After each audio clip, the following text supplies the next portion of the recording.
Okay, this is a video to work on a problem in optical activity. And the example that I'm going to be talking about is this molecule. Okay, now this problem was prompted by this question on a MCAT review book. Looks like it might having a little hard time focusing, but the question reads, which of the following compounds is optically inactive? And then there's 4 choices. Okay. And the one we're gonna focus on right now is this one. It's a substituted butane. 2 chlorines have been substituted in positions 2 and 3. Okay. And this is the 3-dimensional molecule.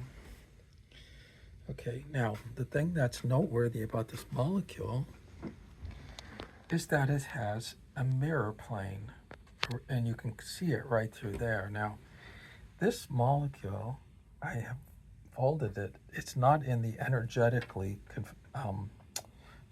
stable configuration. This is the configuration which corresponds to this Fisher diagram, okay? And in the Fisher diagram, as you look over the backbone, the 2 atoms that are pointing out should be pointing out towards you rather than away from you, okay? And this corresponds to when you unwrap this backbone, you'll get that Fisher diagram, okay?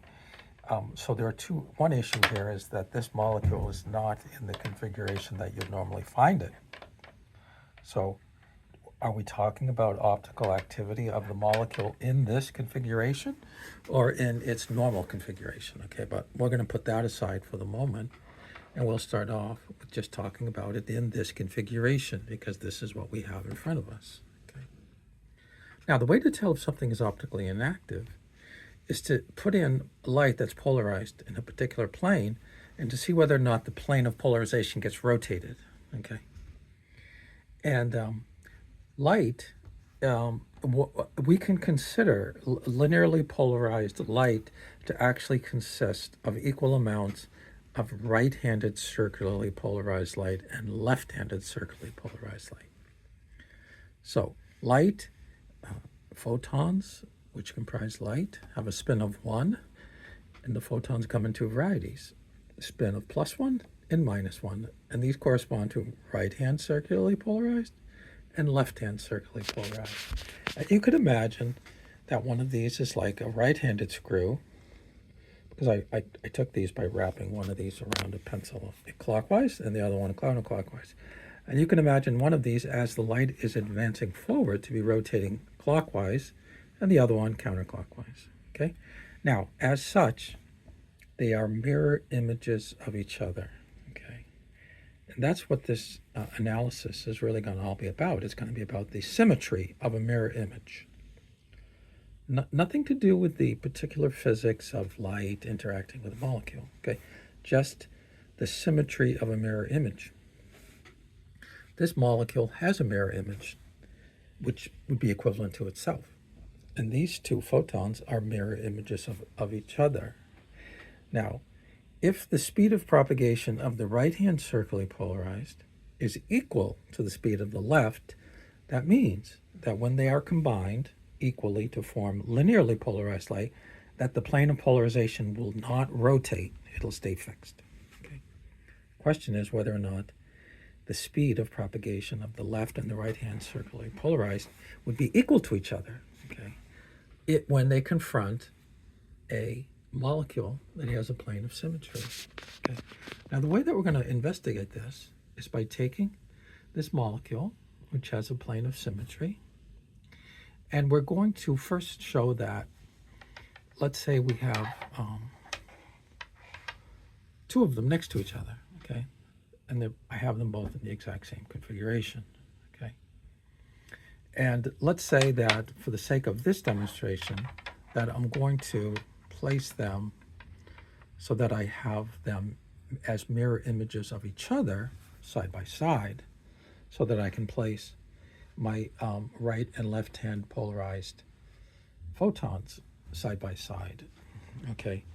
Now, in looking at this, you can see from the symmetry that the speed by which this photon will go through this molecule will equal the speed by which this photon will go through this, because it's as if you had a mirror down the middle, and whatever you see on the right is going to be happening on the left, only in mirror image.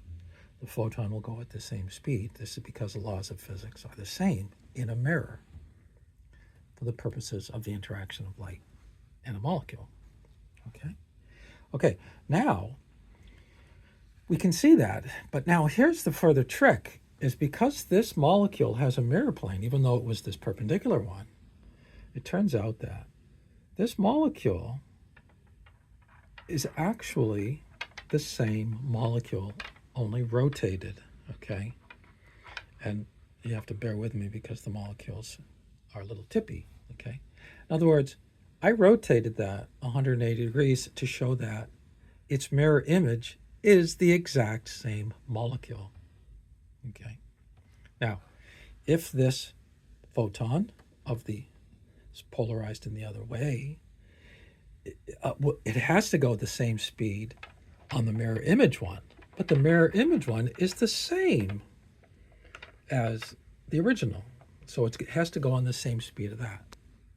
And the reason is because this is taking place in a solution, not a crystal.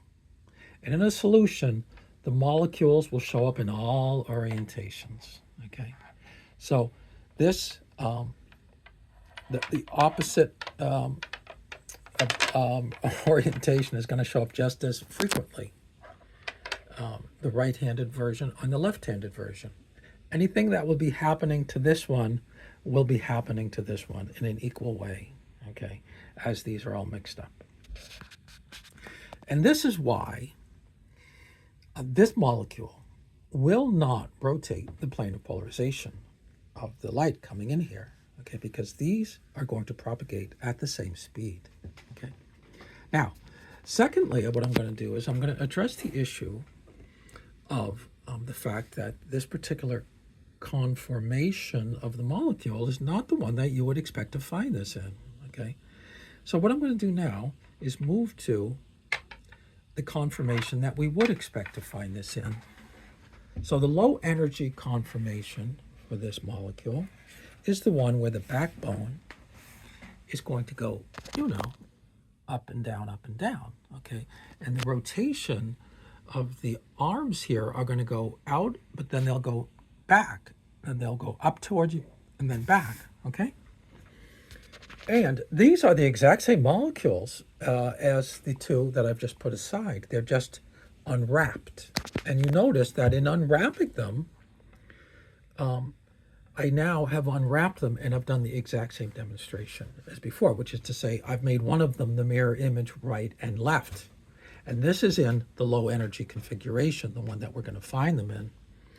Once again, in this configuration, if I put a mirror plane down the middle, I'll see that my two photons have to proceed at the same speed, okay?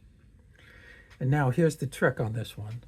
These, even though they're unwrapped, are still, the mirror image is the same molecule, which means the polarization of the circular polarized version of the opposite will proceed at the same speed as the original in the case when all the molecules appear in all orientations. There's no way to distinguish the right from the left. Okay? So this is just a demonstration of why this particular molecule right down there is optically inactive. Okay? And you can take from this that if the molecule has a mirror plane, that means it will be equivalent to its mirror image, although perhaps perhaps rotated. Okay, it can be superimposed on its mirror image. That's what it means to have a mirror plane. See, this one, when you look at this, it doesn't actually look like it has a mirror plane. Okay, and it doesn't actually have a mirror plane. It's that because when you take you would have to take a mirror of it. And a rotation to get back to the original one. So it's superimposable, okay?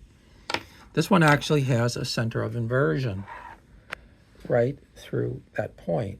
There's a center of inversion, and it's a point of inversion is equal to a mirror plane plus a 180-degree rotation, okay? And that's known as an S sub n axis. It's the rule for whether or not a molecule will be optically inactive is whether or not it is superimposable on its mirror image. Any molecule that has an SN axis, and an SN axis means a mirror and a rotation in a plane about an axis perpendicular to the mirror. So that's the test that we're looking for when we say that it has a mirror plane. It doesn't have to mean that it's actually identical in the mirror, only that its mirror image is superimposable on itself. Okay, so this video ran a little bit long, but I'm hoping this helps you see the test of whether or not a molecule is optically, what makes a molecule optically inactive by virtue of a mirror plane, okay, an internal mirror plane or an SN axis. The reason why this wasn't immediately obvious that it would is because remember now, in carbon with these centers, tetrahedral centers, each of those in this molecule does have two stereo centers, in which this could be a right or left-handed center. Okay, but on total, this particular molecule had that internal. It was superimposable on its mirror image. It had an SN axis. It would have been an S2 axis, okay, because it had a mirror plus rotate by 180 for the conformation which had the lowest possible energy, okay. And it just so happened now in this one, the lowest possible energy did also have a mirror symmetry. It was superimposable on its mirror image, as well as this configuration, which is not a low energy configuration conformation, not a low energy conformation at all on the Fisher plane. Okay. Now, whether or not that's a general rule, that the Fisher diagram will always be the same as the lowest energy conformation, I'm not actually sure about that. Okay, but in this particular case, it didn't matter because it was the same on both. Okay, long video, but thank you very much.